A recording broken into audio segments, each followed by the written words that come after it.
নমস্কার বন্ধুরা, কেমন আছেন সবাই? আশা করি আপনারা সবাই খুব ভালো আছেন। আমিও খুব ভালো আছি। আজকে আমার একটা খুব স্পেশাল দিন। আজকে হচ্ছে আমার বার্থডে। সকাল সকাল ঘুম থেকে উঠে পড়েছি, আর আজকে ওয়েদারটাও ভীষণই ভালো। মানে এই কদিন যে পরিমাণে বৃষ্টি হচ্ছিল, এখানে তো জানেন মানে অল্পেতেই মানে জল জমে গেলেই ফ্লাড অ্যালার্ট দিয়ে দেয়। তো প্রায় 3 দিন ধরে এখানে ফ্লাড অ্যালার্ট ছিল। তা আজকে সকাল থেকে বেশ সুন্দর ওয়েদার, মেঘলা করেছিল, আবার এখন দেখছি রোদ উঠেছে। দাঁড়ানটা কি সুন্দর ওয়েদারটা দেখতেই পাচ্ছেন, একদম ঝলমল ঝলমল করছে বাইরেটা। এরকম ওয়েদার থাকলে কাজ করতেও ইচ্ছে করে, জানেন তো, মানে ভাল লাগে। নাহলে সকালবেলা ঘুম থেকে উঠেই একটা বিচ্ছিরি মেঘলা ওয়েদার, তখন আর ইচ্ছে করে না যে কিছু করি। তো আজকে জন্মদিন, আজকে আমি মানে আমার জন্মদিনের খাবার অবশ্যই আমাকেই বানাতে হবে, আমিই করব। শুধু সৌরভকে বলেছি যে যাতে একটুখানি অফিসের কাজটা হালকা রাখো আর একটু বাড়িতে থেকো, ও সেটাই করার চেষ্টা করছে। এই দিনটা খুব স্পেশাল ছিল, সে তো জানেনই, সবার জন্মদিনই খুব স্পেশাল হয়, কিন্তু খুব দুঃখ লাগতো, কারণ আমার জন্মদিন যেহেতু মার্চ মাসে, আর মার্চ মাস মানেই সেটা হচ্ছে পরীক্ষার মাস। তো প্রত্যেকটা বছর এই দিনে পরীক্ষা হতো, পরীক্ষা থাকতোই। মাধ্যমিকও দিতে গেছি, তখনও এই সময় আমার মানে জন্মদিনের দিনকে পরীক্ষা ছিল। তো তারপর যখন বড় হলাম, কলেজে গেলাম, তখন কিন্তু জন্মদিনটা একটু অন্যরকম করেই কাটতো, কারণ তখন পরীক্ষাটা মার্চ মাসে ছিল না, তখন জুন জুলাই মাসে। আর আমাদের ছোটবেলা থেকে বাড়িতে একটা ট্র্যাডিশন, একটা সবাইকার বাড়িতেই থাকে, বেশ ফুলের মালা টালা পরে বসা, ফুলের সাজ নিয়ে সে মুকুট টুকুট বাবা বানিয়ে আনতো ছোটবেলা। কিন্তু বড় হওয়ার সাথে সাথে সে মুকুট টুকুট পরা হলো না, কিন্তু বাবা একটা গাঁদা ফুলের মালা হলেও সেটা নিয়ে আসতো আমার জন্য। তারপরে মা নানা রকম পদের রান্না করতো, যেগুলো আমি খেতে পছন্দ করি, ঠিক আছে, বা বিভিন্ন বিভিন্ন রান্না ট্রাই করতো বানানো। তো সেই জিনিসটা মানে এখানে এসে যেন আরো বেশি করে মিস করলাম। তো সেরকম বিয়ের পরে আমার ওই ঠিক আছে হচ্ছে, খাবার দিচ্ছে, আমার শাশুড়িও আমাকে পায়েস করে দিত। লাঞ্চটা আমি চেষ্টা করতাম বাপের বাড়িতে গিয়ে করার, কারণ ওই আর কি একটা বেশ ভালো লাগার জিনিসটা। তো এখানে এসে সেই জিনিসটা মনে হলো যে আমি নিজেই করি জিনিসটা, আমার জন্য করার তো সৌরভ থাকলেও সে এতটাই ব্যস্ত, ওর পক্ষে এতটা সম্ভব হবে না। শুধু থাকুক, অফিসের কাজটা কম রাখুক, এইটুকুনি যথেষ্ট।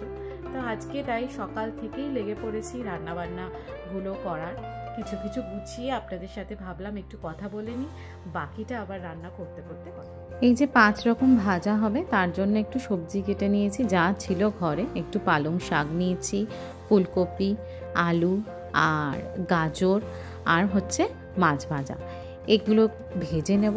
ভেজে নেবার পরে মাছের মাথা দিয়ে একটা ঝাল বানাবো। অ্যাকচুয়ালি এই মাছের মাথা দিয়ে ঝাল বানানোটা হচ্ছে আমার শ্বশুরবাড়ির নিয়ম।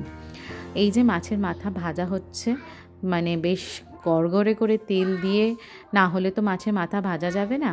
আর এখানে আমার পাঁচমিশালি যে ভাজা হয়ে গেছে।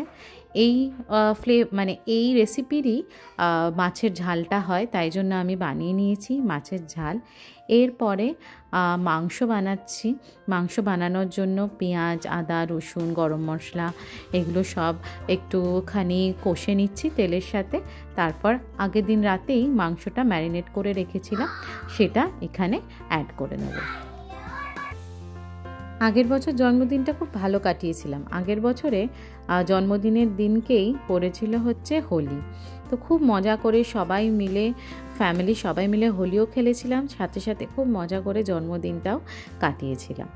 এবারে সেসব কথা আর মনে পড়ছে, আর আগের বারে সব ছবিগুলো দেখছি, তাই জন্য বেশ ভালোই লাগছে। তো যাই হোক, আমার এখানে মাংস কষা হয়ে গেছে। সৌরভের কল চলতে চলতেই মাঝেই আমাকে কি সুন্দর করে প্লেটটা সাজিয়ে দিয়েছে, দেখুন।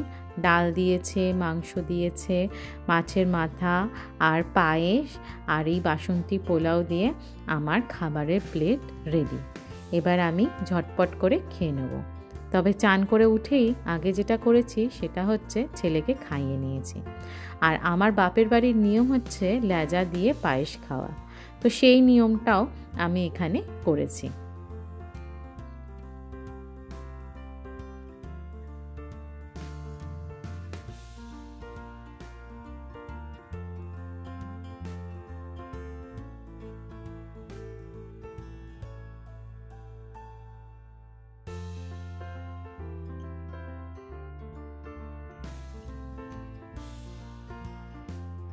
সন্ধেবেলা থেকেই বাবা আর ছেলে লেগে পড়েছে কেক বানানোর জন্য। তো আজকে কেক বানাচ্ছে লোলো আর সৌরভ দুজনে মিলে, আর আমি দেখছি যে কিভাবে ওরা বানাচ্ছে। আমি একটু হেল্পও করে দিয়ে গেলাম। এই যে কেকের এইখানে এই পার্চমেন্ট পেপারটা দিয়ে দিলাম, এটা ওরা ঠিক করে দিতে পারে না, না হলে এই বাসনটা একেবারেই নোংরা হয়ে যায়।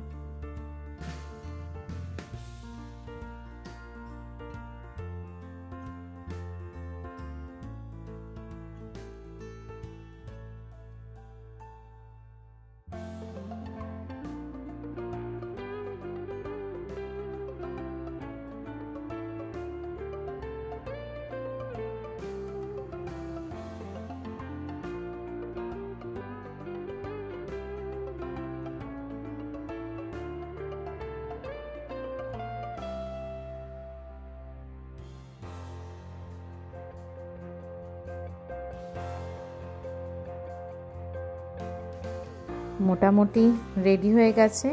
এবার ওদিকে আমি ওভেনটাও অন করে রেখেছি, ব্যাস হয়ে যাবে। তারপরে আমরা কেকটা বেক করে নেব। সন্ধেবেলা লোলোর এক বন্ধু আর তার মা এসেছিল, এমনি ঘুরতে ঘুরতেই আমাকে উইশ করবে বলে। খুব ভালো লাগলো ওদের সবার সাথে। ঝটপট করে কেকটা কেটেও নিলাম।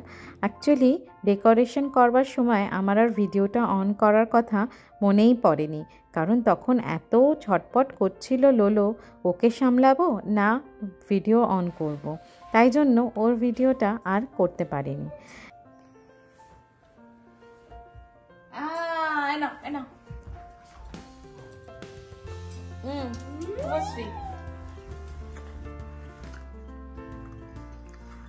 Happy birthday. थैंक यू तू एक मम्मा के खाइए दे।